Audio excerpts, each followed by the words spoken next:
What initially shocked the entertainment industry is evolving into a profoundly alarming scenario, with an initial forensic analysis aiding detectives in pinpointing a pivotal time frame, and its implications have rattled even veteran professionals. Everyone loves Calito.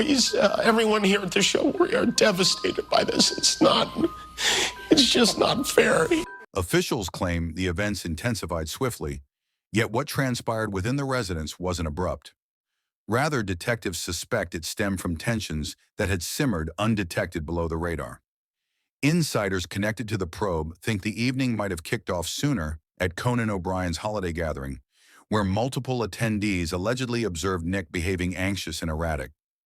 An altercation that ignited, per those narratives, could have lingered with him well beyond the festivities' close, paving the way for all that ensued. Following the departure from the occasion, Nick purportedly headed back to the Brentwood vicinity. Detectives portray his demeanor as outwardly serene, precise in his actions, and intentional in each motion. Monitoring footage and eyewitness reports imply no apparent chaos upon initial review. That's precisely what has most unnerved the officials. Documentation shows he subsequently registered at a local hotel, remaining poised and subdued, attracting zero scrutiny as he settled the bill and proceeded to his suite. The eyebrow-raising element surfaced soon after. Detectives verified that Nick enlisted Alan Jackson among the nation's top-tier criminal lawyers with astonishing speed. Per sources, this was supposedly funded via familial legacy assets, a choice that instantly ignited thorny inquiries.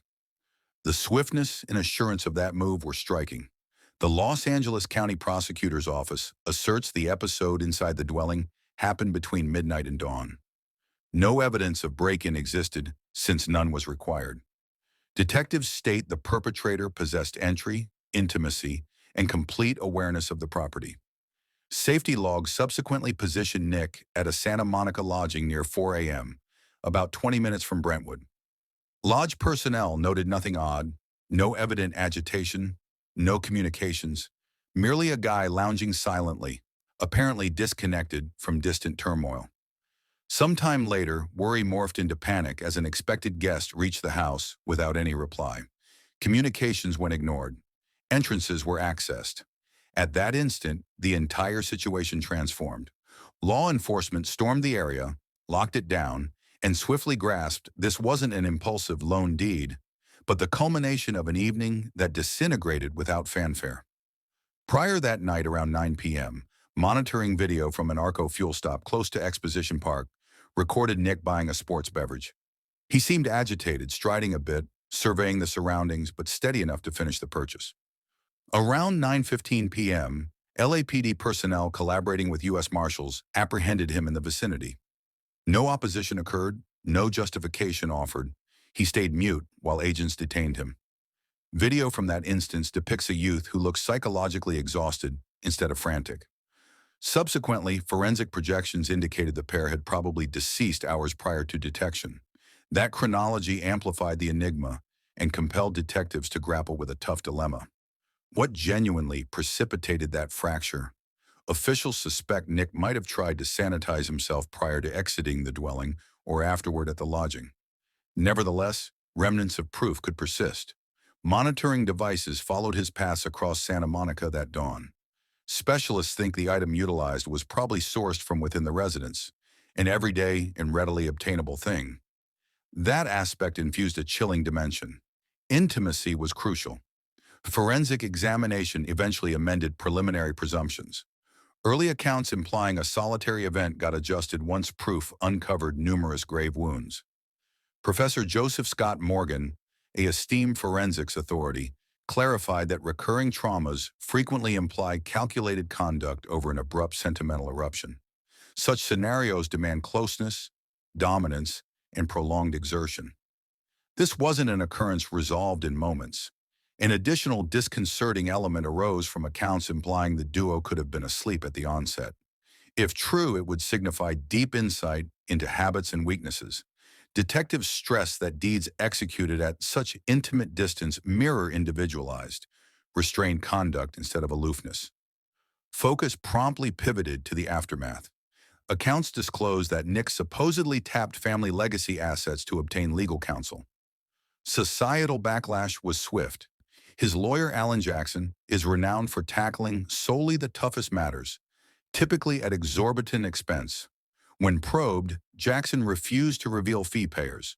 Then arrived a significant revelation. On December 18, 2025, various informants near the kin disclosed that defense costs were purportedly drawn from the Reiner holdings, appraised at roughly $200 million. Per confidants, remaining kin thought chasing a psychological, wellness-oriented strategy was the kindest route ahead. While the probe persists, every fresh revelation amplifies the burden. What stays unresolved isn't merely the mechanics, but the motive. They supposedly felt this approach matched what Rob and Michelle would have desired for their offspring per California statutes. Juridically, any person found guilty in such an affair can't profit from the deceased's holdings, a fact that now overshadows each choice linked to the matter. As the probe advances, every novel element appears to spawn additional queries rather than resolution. The regulations themselves inject further intricacy. Although an accused can't inherit from casualties, it doesn't inherently block other kin or holdings managers from deploying holdings resources for defense expenses. Juridical commentator Sean Westner noted that, while this is permissible amid ongoing trials, it stays divisive and juridically perilous. Certain authorities contend a manager might decline to sanction such disbursements to evade criticism or subsequent juridical clashes. Presently, neither the kin nor the tribunal has formally verified the defense funding origin. That reticence has merely heightened communal conjecture. Allegiance, equity, and ethics are clashing live, and nobody implicated seems prepared to establish a firm boundary yet. Then emerged the subsequent key progression. Nick Reiner surfaced in tribunal initially, confronting dual accusations of premier degree offenses with exacerbating factors entailing several casualties. The solemnity of the occasion was inescapable. He stepped into the chamber clad in a typical azure prisoner garb, a harsh divergence from the affluent existence once tied to his surname. Positioned next to him was Alan Jackson, composed, masterful, and evidently ready. The session was strictly limited without live recording allowed, which merely stoked communal intrigue. Moreover, Jackson promptly sought a postponement of the official indictment to afford his defendant additional period to decide progression. The magistrate consented, scheduling the forthcoming session for January 7th. Till then, Nick stays confined at the Los Angeles County Detention Center. Amid the session, the sole instance the populace heard Nick utter was replying to one query. Quizzed if he would relinquish his entitlement to a prompt adjudication, he responded softly, "Yes, Your Honor, I do." No elaboration ensued. The session concluded rapidly, leaving a profound hush afterward. As scrutiny shifts to January 7th, detectives have re-examined a profoundly distressing facet of the tale. Beneath the renowned title and societal exposure lay an extended record of individual turmoil that shadowed Nick for decades. Born in 1993, he allegedly started dabbling in drugs near age 15, and the ensuing pattern grew extraordinarily tough to shatter. Maturing amid anticipation, stress, and scrutiny, Nick's existence frequently seemed crushing. His kin supposedly spotted the alerts promptly and pursued aid. Rob and Michelle dispatched him to recovery as a teen, initiating an enduring cycle of therapy and regression. Despite reversals, they never severed bonds. They persisted providing framework and backing, even permitting his return to their Brentwood abode, aiming to deliver steadiness. That background now resides at the heart of the affair, evoking agonizing queries on accountability, limits, and the extent of maternal-paternal commitment. Rob allegedly devoted years steering Nick via artistic endeavors, convinced that direction could yield constancy. Dependency, though, stayed unyielding. Healing was delicate and advancement frequently fleeting. The abode intended for security gradually turned into a site of perpetual anxiety and sentimental pressure. Acquaintances claim Rob adhered to one conviction: a guardian never abandons their offspring. That loyalty shaped his method. Even while circumstances intensified, ultimately what acquaintances labeled as firm affection prompted Nick to depart and exist autonomously. He shifted among regions: Maine, New Jersey, Texas, pursuing liberty yet encountering turbulence instead. A fleeting spark of optimism arose in 2015 when Nick maintained clarity sufficiently to collaborate with his dad on the movie Being Charlie. The venture echoed his personal battles and united parent and child. Temporarily, confidence revived, but by 2018, he regressed once more, allegedly inflicting substantial asset harm amid a turbulent outburst. By 2020, Rob and Michelle permitted his homecoming again. Aspiring oversight could assist. Acquaintances say their hopefulness was waning. Nick's conduct allegedly grew more volatile in the preceding months to the episode. That extensive background now dominates the tribunal. Numerous think dependency and psychological wellness could factor into the safeguard tactic. Alan Jackson is famed for matters emphasizing mental status and purpose. Certain informants propose the safeguard might contend that decades of drug consumption hindered Nick's capacity to manage his deeds that evening. Observers at the Santa Monica lodging allegedly portrayed him as profoundly compromised. While the affair proceeds, history and now stay firmly linked, leaving the populace observing intently for ensuing developments. Detectives have clarified one point. Drug consumption singly doesn't eliminate juridical accountability. Per California regulations, willful inebriation seldom absolves deeds. At best, it might influence purpose interpretation, and purpose is the core conflict here. Accusers are already indicating that prior disputes and calculated conduct signify consciousness and mastery, not disarray. If proof demonstrates readiness over frenzy, the safeguard confronts a formidable ascent. With exceptional conditions appended, Nick might confront existence sans release option. Even absent those amplifications, punishment could range from 25 years to existence. Officials have declared no sign of self-protection or unintentional injury.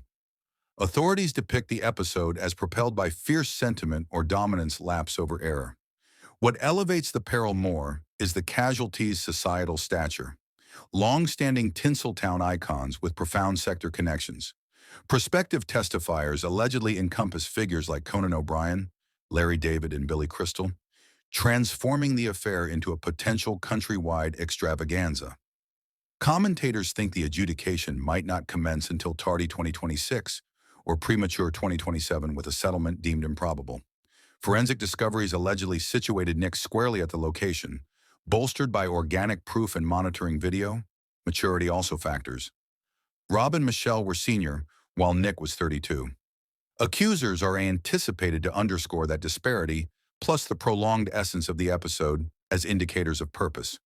Then attention reverts to the evening numerous think initiated all. Conan O'Brien's holiday festivity. Rob and Michelle included Nick since they fretted over him. Acquaintances say his conduct had escalated increasingly volatile, and abandoning him solo seemed hazardous. At the festivity, Nick didn't integrate. As others chuckled and socialized, he lingered on the fringes. Sweater hood cinched firm, eyeing the space. Attendees detected his vibe was amiss. He neared folks suddenly, posing blunt, uneasy queries.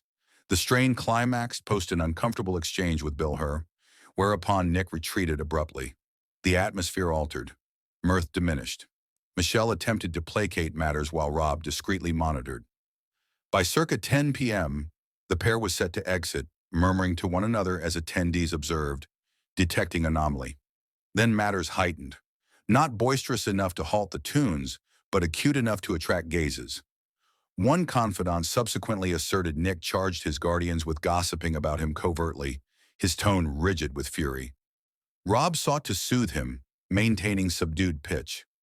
"Let's simply head home," he uttered softly. But Nick shoved by him, toppling a minor beverage stand. That instant garnered notice.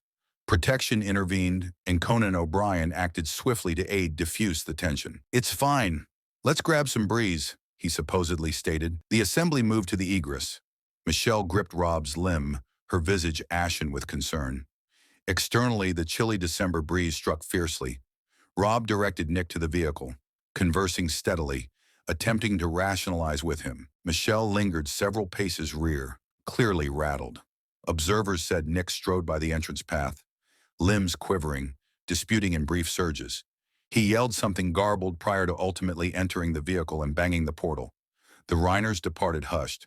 To majority attendees, it was a clumsy instant folks presumed would dissipate. For Rob and Michelle, that journey home signified the onset of their ultimate moments.